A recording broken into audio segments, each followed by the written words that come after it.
Haleluya. Ni asante kwa sababu ya Mungu na kwa sababu ya wakati mwema huu ambao Bwana ameweza kutujalia siku ya leo kukutana tena katika nyumba yake tuweze kusikia vile Bwana anataka kusema nasi. Neno la Mungu tunatoa katika kitabu cha Mambo ya Nyakati wa Pili 17 mstari wa 1 mpaka mstari wa 7, na tutambarikiwa. Nitasoma. Na Yehoshafati mwanawe akatawala mahali pake, akajitia nguvu juu ya Israeli, akaweka jeshi katika miji yote yenye maboma ya Yuda, akatia na askari walinzi katika nchi za Yuda na katika miji ya Efraimu aliyoitoa Asa babaye. Naye Bwana alikuwa pamoja na Yehoshafati, kwa kuwa alikwenda katika njia za kwanza za Daudi babaye, asiyatafute Mabaali, lakini alimtafuta Mungu wa baba yake, akaenda katika amri zake, wala si katika matendo ya Israeli.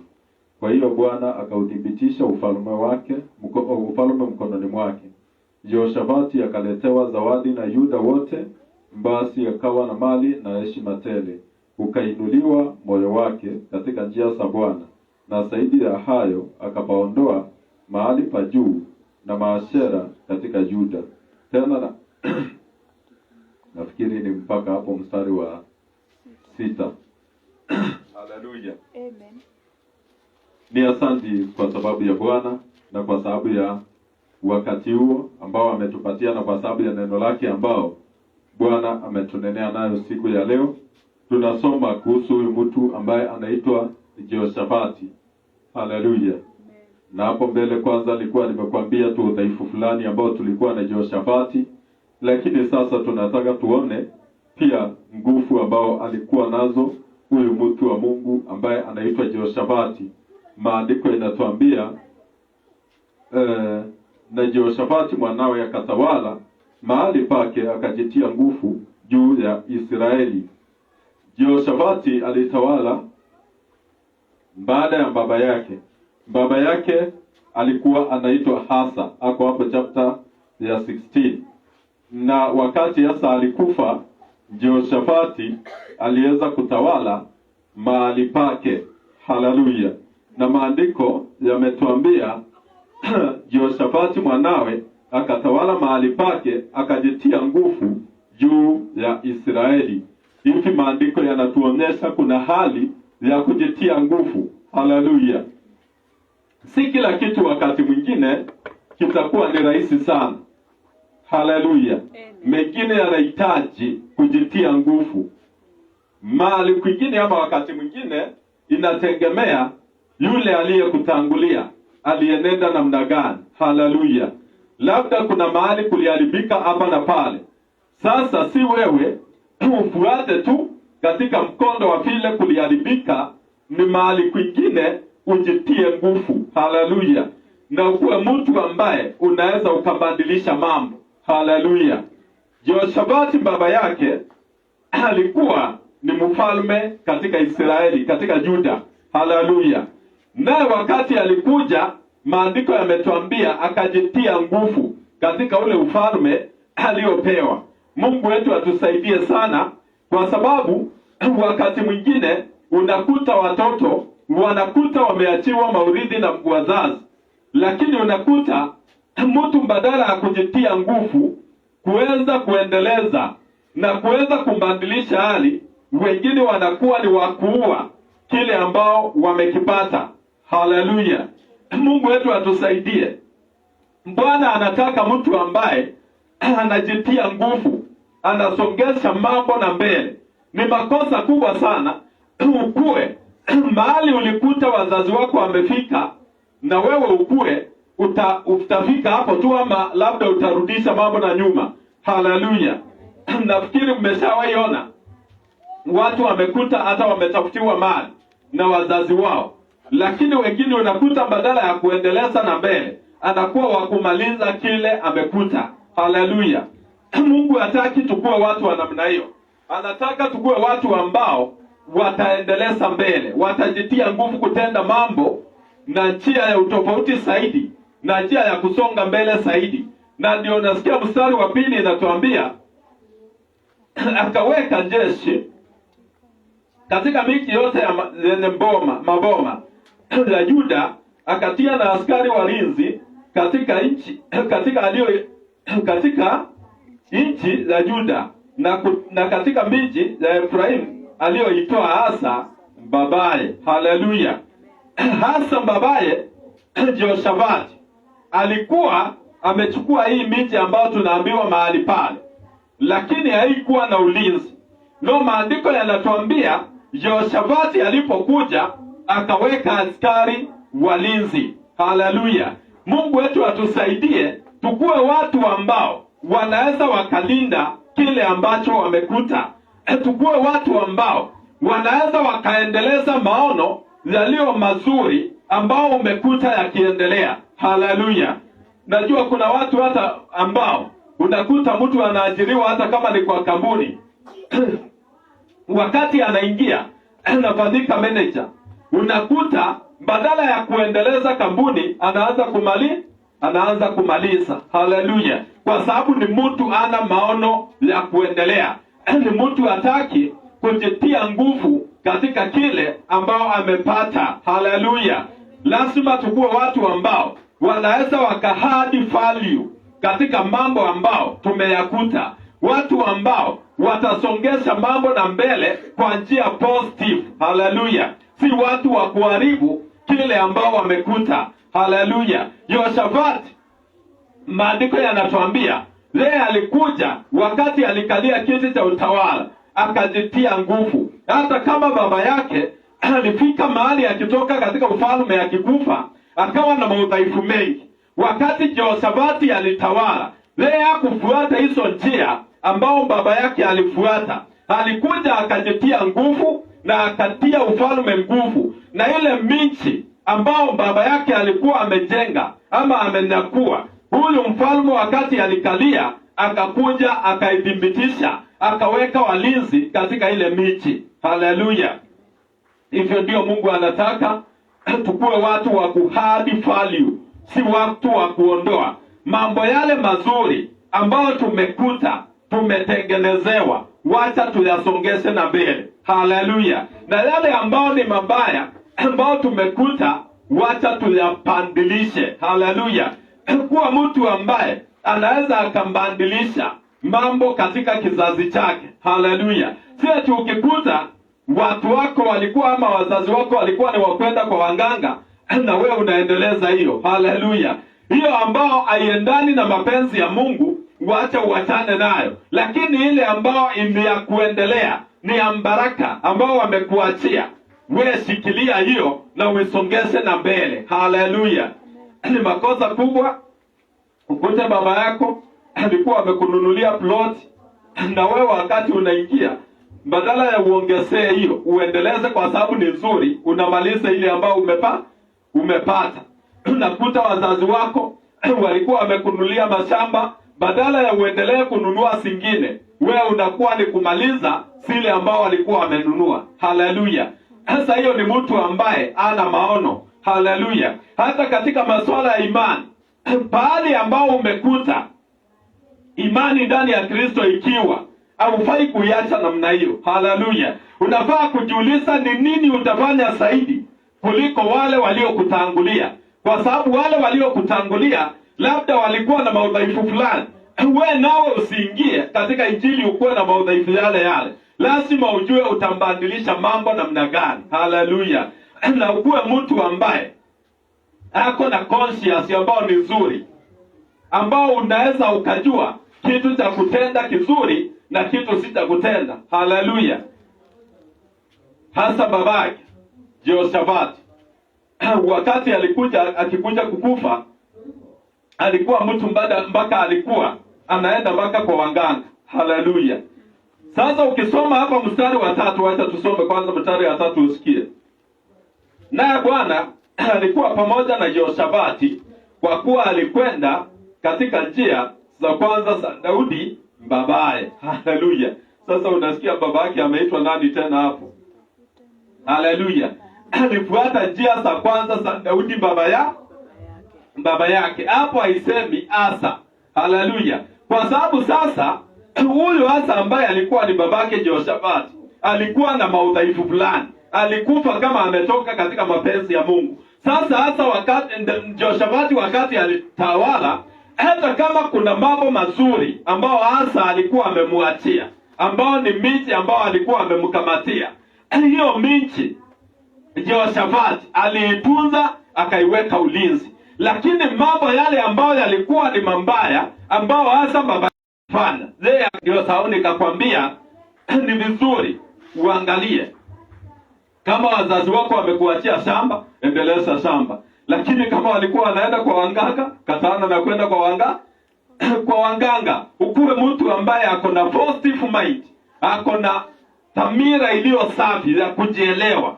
Ukuwe mtu ambaye unaweza kuweka utofauti katika generation yako. Haleluya.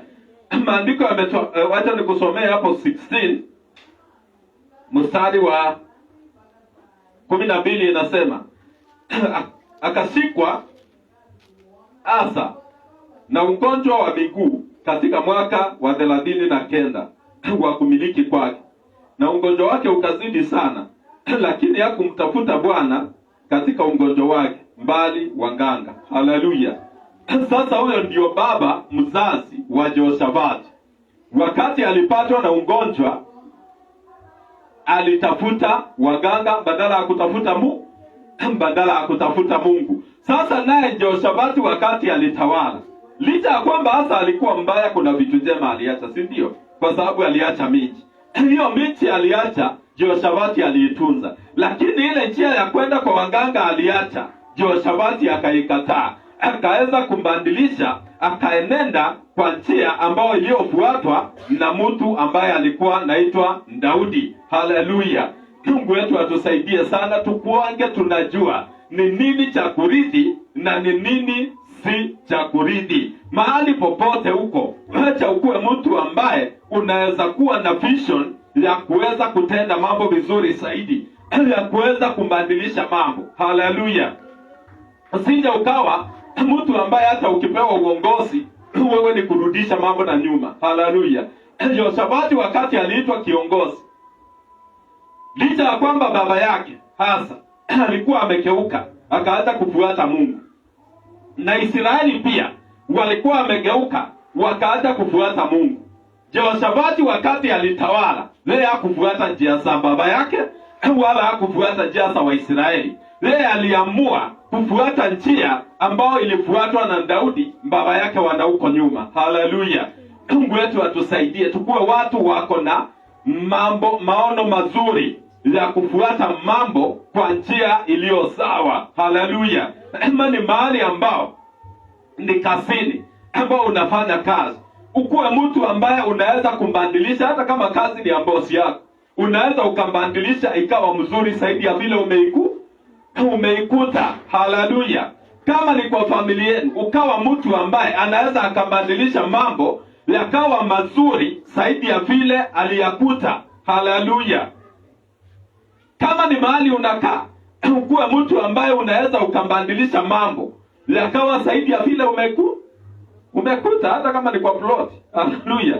Unakuwa mtu ambaye unaweza ukapatia hata mwenye plot maono akatenda vizuri zaidi kuliko vile alikuwa anatenda. Haleluya. Mungu anataka watu wenye maono ya kutenda mema. Watu wanaweza wakabadilisha maeneo, si kubadilishwa na maeneo. Haleluya.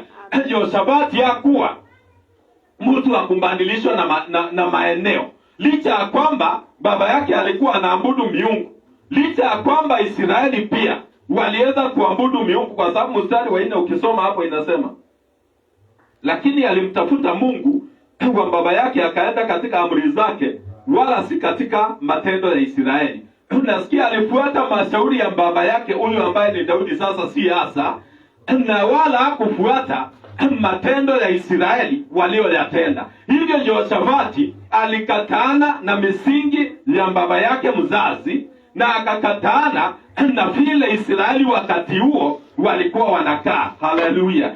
Ndio pale mwanzo nikaanza nikikwambia Jehoshafati hata wakati walienda vitani na Ahab, wakati alililia Mungu, Mungu alisikia hiyo kilio, kwa sababu kuna mambo mema alitenda. Yeye alikuta kumesimamishwa katika Yuda mabaali ambao zilikuwa zinaabudiwa, akakataa kusiabudu, akaamua kurudisha ibada kwa Mungu wa Israeli ambaye Daudi alikuwa anamwabudu. Haleluya! Na hivyo ndio nikakwambia, hakuna mtu ambaye ni mbaya totally. Baba yake akiwa mbaya, kuna mambo mazuri alikuwa amefanya na akashika hayo mazuri. Haleluya! Huwezi kusema kwa sababu labda umetoka ama baba yako alikuwa mganga. Unajua tumezaliwa katika familia tofauti.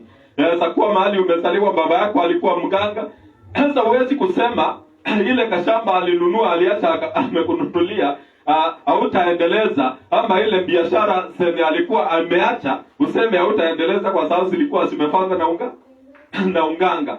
Haleluya! Utaendeleza kile kizuri, lakini kile kimbaya alikuwa anakitenda, wewe uachane nacho. Haleluya! Na hiyo ndio kukuwa mtu ambaye ni principled. Unakuwa mtu principled katika misimamo yako. Unaweza ukatenda mambo kwa njia nzuri, hata kama baba yako aliitenda kwa njia mbaya, hata kama mama yako aliitenda kwa njia mbaya. Si lazima na wewe ufuate uitende katika njia mbaya. Si lazima kama umetokea mahali ambao ulikuta ni ulevi unatawala, na wewe useme sasa sisi tumekaa ama tumezaliwa huku kwa ulevi, na mimi lazima nikiwa kama watu wetu. Haleluya! Ndio Sabati siku ya leo anatuonesha mtu anaweza akatokea mahali na akabadilisha hali. Ndio Sabati alitokea kwa baba ambaye wakati alingojeka alienda kutafuta wanganga, lakini yeye wakati alikalia kiti. Hata kama Israeli wote walikuwa wametengeneza miungu ya mbali, maandiko yametuambia yeye alijitia nguvu katika Mungu. Haleluya! Ni vizuri kuwa mtu unajitia nguvu, hata kama utakaa ni kama umebaki peke yako. Bora unasimamia ukweli, bora unajua mahali unasimama huko katika msingi ulio imara. Jitie nguvu katika Bwana. Haleluya! Maandiko yalituambia wakati mwingine Daudi alienda vitani, akainukiwa. Wakati walirudi wakakuta watoto wao na mabibi zao na mali zao zimetekwa nyara, akainukiwa na wanajeshi waliokuwa pamoja naye. Maandiko inasema Daudi alijitia nguvu katika Bwana. Haleluya! Ni vizuri kuwa mtu ambaye unaweza ukajitia nguvu katika Bwana. Haleluya! Na ndio maandiko yametuambia Yehoshafati mwanawe akatawala mahali pake, akajitia nguvu juu ya Israeli. Haleluya! Si mstari wa 4 imetuambia Israeli walikuwa wamegeuka, so Yehoshafati hakufuata njia zao. Lakini hata kama walikuwa wamegeuka, leo wakati alitawala alijitia nguvu juu yao. Haleluya! Hiyo ni kusema alipinga kile kilikuwa walikuwa wanakiendeleza kwa kujitia nguvu. Haleluya! Wakati mwingine itahitajika ujitie nguvu kupinga mambo fulani. Haleluya! Hutafuata mambo maovu eti kwa sababu inafuatangwa. Hutafuata eti uongo kwa sababu unafuatangwa. Hutafuata userati kwa sababu eti watu wenu wote wanafanyanga. Haleluya! Hutafuata mambo maovu eti kwa sababu generation uko ndani yake inakaa namna hiyo. Haleluya! Ni wewe ukuwe mtu ambaye unaweza ukabadilisha hali. Haleluya! Mungu wetu atusaidie sana tukue watu ambao wanaweza wakakuta hali wakasibadilisha. Yehoshafati alikuwa mtu wa namna hiyo, mtu ambaye hawezi kufuata mambo ya multitude ya wingi. Haleluya! Akawa mtu ambaye ako soba katika mawazo yake, anaweza akatenda vitu kwa njia iliyo ya haki, hata kama wengine wote wamekataa kuyatenda kwa njia hiyo. Hata kama baba yake alikataa kuyatenda kwa njia hiyo, yeye akaamua kwamba hatatenda vile baba yake alitenda, hatatenda kwa njia ya haki. Mungu wetu atusaidie tukue watu ambao wana misimamo inayoleta haki, misimamo iliyo ya haki, iliyo myema. Haleluya! Mtu ambaye hawezi akatikizwa na vile watu wanavyombie. Haleluya! Mungu wetu atusaidie sana tukue watu wenye misimamo ambao ni dhabiti, misimamo ambao iko na umungu ndani yake. Haleluya! Si watu wote wakikengeuka, ukiona kama ni kazini, tuone watu wote wamekuwa waovu, wameanza kushirikiana vile watakula mali ya muhindi, na wewe unashirikiana nao mkule mali ya muhindi. Haleluya! Sasa ni wewe ukuwe mtu wa tofauti. Unaweza ukabadilisha hali hiyo na ukawa mtu wa tofauti. Haleluya! Yehoshafati alikuta mambo katika Israeli hayakuwa ya kufurahisha, hayakuwa mazuri. Akiingia utawala, baba yake alikuwa mtu wa miungu. Israeli walikuwa watu wa kuabudu mambali. Ndio imetuambia ati mstari wa 3 imetuambia, naye Bwana alikuwa pamoja na Yehoshafati, kwa kuwa alikwenda katika njia za Daudi babaye asiyafuate Mambaali. Eti alikwenda katika njia za Daudi baba yake asifuate Mambaali, na ndio sababu naye Mungu akakuwa pamoja naye. Nataka nikwambie mpendwa, wakati unachukua msimamo ulio dhabiti, wakati unafuata njia za haki mbele za Bwana, unakuta naye Mungu anakutia nguvu na anakuwa pamoja naye na wewe. Haleluya! Mungu wetu atusaidie sana. Wakati mwingine tunakosa kuenenda na Mungu, ama Mungu anakosa kutumbaka kwa sababu na sisi hatuna maamuzi yaliyo ya busara. Haleluya! Yehoshafati kwa sababu ya kuwa na maamuzi yenye busara, maandiko yametuambia naye Mungu akakuwa pamoja naye, kwa sababu alikataa kuabudu Mambaali. Alikuta baba yake akiabudu Mambaali, akasema hata abudu hiyo, na kwa sababu hiyo naye Mungu akakuwa pamoja naye. Hata kama Israeli wote walikuwa wameingia katika hiyo utumwa wa kuabudu miungu, yeye alikataa kuabudu miungu, akakubali kuabudu Mungu ambaye ameabudiwa na Daudi baba yake. Mungu wetu atusaidie sana. Maamuzi mengine hata kama yatakuwa ni makali, afadhali kuyakata kama yanakupeleka kwa njia ya Mungu. Haleluya! Kwa sababu wakati utayakata hata kama yatakuwa ni mazito, Mungu naye atakuwa pamoja nawe. Haleluya! Naambianga watu wakati mwingi afadhali ukue pamoja na Mungu hata kama utabaki peke yako. Haleluya! Kukue mkuu kuliko mkue wengi ambao amuko pamoja na Mungu. Haleluya! Sasa Yehoshafati alikataa kufuata wingi ambao hauna Mungu, akakumbali afadhali akuwe peke yake na akuwe na Mungu. Kwa sababu ya maamuzi yao aliyoyakata ya kuweza kukua pamoja na Mungu hata kama atabaki peke yake, maandiko yanatuambia naye Mungu akawa pamoja naye. Huwezi kukata maamuzi mazuri Mungu akakuachilia eti kwa sababu watu wamekuacha. Haleluya! Wakati mwingine watu wanaweza wakakuacha, lakini kama Mungu hajakuacha, simamia hapo. Kama kile unatenda ndicho kiko na haki, wewe simamia wapi? Simamia hapo. Yehoshafati alikuwa mtu wa namna hiyo, mtu ambaye ako na misimamo mikali, mtu ambaye anajiamini katika kumbadilisha mambo, si kubadilishwa na mambo. Haleluya! Wakati mwingi unakuta tunaishi katika yale mambo ambayo tumekuta makwetu. Haleluya! Wakati mwingine unakuta tunatenda mambo eti kwa sababu kwetu yanatendangwa namna hiyo. Ni vizuri kujiuliza, hivyo yanatendangwa ni mapenzi ya Mungu? Haleluya! Na kama ile njia inatendangwa si mapenzi ya Mungu, hata kama inatendwa na watu wa familia wote, wewe unaweza ukayabadilisha, kwa sababu si lazima usimame na vile watu wanatenda. Saa hizi tunapoongea, kuna watu wengi sana wamefungwa katika misingi ya kimila ambao haiwasaidii, lakini kwa sababu ndio inafanyangwa kwao, unakuta wanaendelea kufuata na mwishowe wanafika kuwa wa kuangamia kwa sababu ya kutenda maovu, kwa sababu ya kufuata vitu wanaokuta sikitendwa. Na hatufai kukua namna hiyo. Tunafaa kuwa watu wanaweza wakakata misimamo yao ambao iko na Mungu. Haleluya! Na wakabadilisha mambo. Haleluya! Na watu siku ya leo unakutana, hata kama ni mambo na majina, unakuta mtu anajua yule mtu anaita mtoto wake alikuwa aidha ni kahaba, alikuwa aidha ni mchawi, alikuwa aidha ni, lakini kwa sababu huyu mtu eti kwao majina yanaitanangwa hivyo, unakuta una proceed kuita mtoto wako. Mwishowe unakuta mtoto wako anaambukizwa ile roho, kwa sababu umefuata kile umekuta kinatendangwa. Si hata wewe unaweza anzisha kitu kingine. Haleluya. Lazima ufuate kile umekuta. Si hata hicho umekuta ni mtu fulani alianzisha. Haleluya. Hakuna kitu kinatendangwa. Hata hizi vitu unaonanga samila zinatendwa, ni mtu mmoja tu alianzisha na ikaendelea hivyo. Haleluya.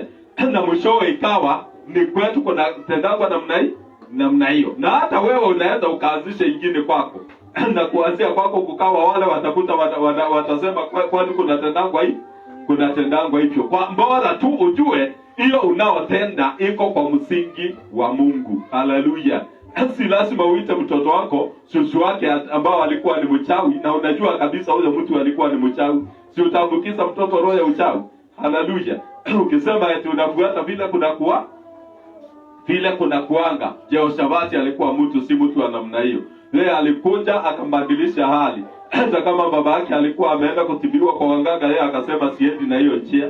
Hata kama labda baba yake alimshauri akamwambia hiyo ni yangu, si hajaandikwa hivyo, lakini labda amemshauri akamwambia sasa hii ufalme tumeidumisha kwa unganga, kwa hivyo hata wewe enda kwa fulani ndio ana dawa na itakusaidia. Yeye akasema hata kuata hiyo, na ndio nasikia anasema alijitia nguvu juu ya Israeli akapindua kile ambao kilikuwa kinafuatwa, akajitia nguvu atende kitu kingine. Kuna uwezo wa kutenda kitu kingine mpendwa, lakini tumesema kile kizuri kimeachwa, hicho tunafuata. Na ndio nasemanga hata mila zetu si zote ni mbaya. Zile mzuri ambao tulikuta zinatenda tunatenda kwa sababu ni nzuri, lakini ile ambao iko na effect katika roho ambayo inaweza ikakubadilishia maisha yako ikakuelekeza kwa njia mbaya, hiyo tunaachana naye, na yale mazuri unashika. Haleluya. Sasa kama kwa mfano mambo ya kupeleka mahari, si tulikuta inafanya, na sio ni mzuri. Haleluya. Si ni kuona kuheshimu wazazi. Sasa hiyo ukiendeleza ni mzuri. Lakini sasa ukikuta ya kwenda kwa waganga ama ukute ya kubebanga mairishi kila wakati, utafuata hiyo eti kwa sababu ulikuta ikifuatwa. Haleluya. Hiyo unakataana naye. Jehoshafati alikuwa mtu wa namna hiyo, alikataa yaliyo mabaya akafuata yaliyo mema. Mungu atusaidie tukue watu ambao wanaweza wakakana mambo yale si mazuri na wakajenga msingi mwingine. Unaweza wewe mwenyewe ukajenga msingi mwingine wa familia yako ambao si ule ambao umekuta ukifuatwa. Haleluya. Mstari wa 5 inatuambia, kwa hiyo Bwana akaudhibitisha ufalme mkononi mwake. Jehoshafati akaletewa zawadi na Yuda wote, basi akawa na mali na heshima tele. Haleluya. Kwa sababu ya Jehoshafati kumbadilisha mambo, maandiko yanatuambia naye Bwana akaudhibitisha ufalme mkononi mwake. Haleluya. Nataka nikwambie mpendwa, huwezi kukana kitu kiofu eti kwa sababu ndio kinaendeleanga Mungu akuachilie. Haleluya. Chote kinachofanyika ambao akiendani na mapenzi ya Mungu, hata kama kinatangazwa na watu wenu na familia zenu ndio wanafanyanga, huwezi ukakikana Mungu atakuachilia eti kwa sababu umekana. Mungu atasimama nawe na mwisho atadhibitisha ufalme wako. Mbona ile njia unaoonyesha ni nzuri, utakuta Mungu atasimama na wewe. Haleluya. Ni kweli watu wakati wao wanaweza wakarayo, lakini utakuta kuna wakati itafika ukute Mungu amesaiti na wewe, na watu hao ambao waliokukataa mwisho wa kuheshimu. Si maandiko imetuambia eti Bwana, kwa hiyo Bwana akaudhibitisha ufalme mkononi mwake. Jehoshafati akaletewa zawadi na Yuda wote, basi akawa na mali na heshima tele. Wale tu ambao walikuwa wamekengeuka wanaenda na njia zingine, wakamletea mali na wakampea heshima kubwa, kwa sababu aliona bado huyu mtu ile njia anasimama naye ni njia ya haki. Na Mungu akaingilia akaudhibitisha, akamuestablish Jehoshafati mbele ya watu, kwa sababu naye misimamo yake ilikuwa ni ya kumletea Mungu utukufu. Haleluya. Mungu wetu atusaidie wakati tutasimama na haki. Utakuta naye Mungu atatuletea heshima, atakuja atuheshimishe mbele ya watu, atakuja atuthibitishe mbele ya watu kwa yale mambo tutakuwa tukiyatenda. Jehoshafati alikuwa ni mfalme Mungu akamdhibitisha katika ufalme wake. Haleluya. Sasa kwa kwenu watu wanafanyanga biashara wakitumia mairisi. Unaweza ukakataa kutumia mairisi na ukasimama na Mungu, ukakuta Mungu amekuja amedhibitisha biashara yako. Haleluya. Unakuta hata kama kuna zingine ziko huko za uchawi, yako imekuwa established by God kwa sababu na wewe umesimama na Mungu. Umesimama na Mungu. Mungu anaweza akakuheshimisha hata kama wengine wote wanafuata njia mbaya na umeamua kufuata nzuri. Ukakuta Mungu amekuja amekuheshimisha katikati ya wote. Jehoshafati aliheshimishwa na Mungu katikati ya Israeli. Hao ambao alikuja akajitia nguvu juu yao, akabadilisha mambo aliyokuwa anatenda. Maandiko yametuambia walimletea mali tele na wakaweza kumheshimu sana kwa sababu ya msimamo wake. Kuwa na msimamo mzuri, mpendwa, kunaweza kukuletea maheshima. Kuwa na msimamo mzuri kunaweza kukakuthibitisha ukawa mtu wa kuheshimika, hata katika familia, katika maeneo, katika makazi, ukakuta unaheshimika kwa sababu ya misimamo yako. Bora ni misimamo inaendana na mapenzi ya Mungu. Misimamo inaendana na mapenzi ya Mungu. Ufalme wa Jehoshafati ulithibitishwa na Mungu kwa sababu uliendana na mapenzi ya Mungu, na akaheshimishwa na Mungu kwa sababu matendo aliyoyatenda yaliendana na mapenzi ya Mungu. Haleluya. Tunajua wakati mwingine tunakataaga kutenda mambo kwa ajili ya watu watatuona namna gani. Haleluya.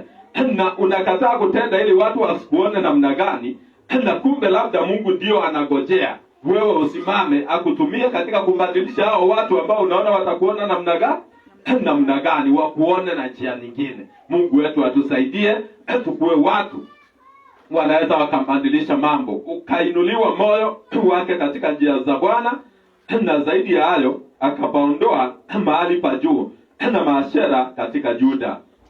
Haleluya. Moyo wake ukadhibitika mbele za Bwana, na mwishowe yale maashera Israeli walikuwa wanatumia akafanya nini? Akayaondoa, na akaondoa mahali pa juu ambao walikuwa wanaenda kupaabudu. Haleluya. Hiyo inatuambia namna gani kukuwa devoted katika Bwana na kutenda mambo yanayohusu Mungu na kusimamia Mungu kwa udhabiti kunaweza kukafanya ukambomoa madhabahu mengi sana katika familia yenu. Kunaweza kukafanya ukambadilisha mambo makubwa sana ambayo yalikuwa yanaendelea. Jehoshafati alianza kubadilisha katika Juda na akaweza kuangusha chini madhabahu za Baali zilizokuwa zinaabudiwa huko, na waliokuwa wanasiabudu wakakuja wakamheshimu kwa sababu alisimama na Mungu kikamilifu. Nataka nikwambie mpendwa, ukisimama na Mungu kikamilifu, Mungu naye lazima atakuheshimisha.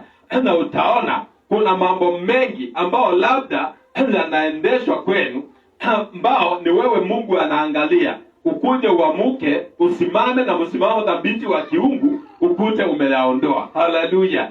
Nawe uko hapo unasema naye watu wataliona namna gani? Si mambo ya watu watakuona namna gani, ni mambo ya uambie watu hii njia hii ya namna hii si nzuri. Haleluya. Hata kama wataikataa, wewe simama na hiyo msimamo, wakaange wakijua wewe kwako hiyo njia si nzuri. Kuna wakati watafika waona hii na fulani ni kama ndio anakuanga right, hii mambo hii ni kama ni mzuri, ukute mwisho anakuja kwako anakuambia sasa, na hapa ndugu naona tufanye namna gani juu hii kitu hata sisi tumekuja kuona ni kama si kizuri kwa sababu ya msimamo wako. Jehoshafati alikuwa na msimamo dhabiti, akabadilisha Israeli, akabadilisha mambo mengi yaliyotendwa katika Israeli yasiyoendana na mapenzi ya Bwana. Akabadilisha mambo ambao mpaka baba yake mzazi alikuwa anatenda ambao hayakuendana na mapenzi ya Mungu kwa sababu ya kusimama na Mungu, naye Mungu akakuwa upande wake, naye Mungu akadhibitisha ufalme wake. Ili Mungu akuwe upande wako mpendwa,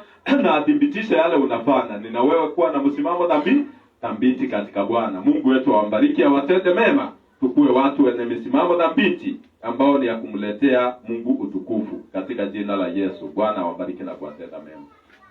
Amen.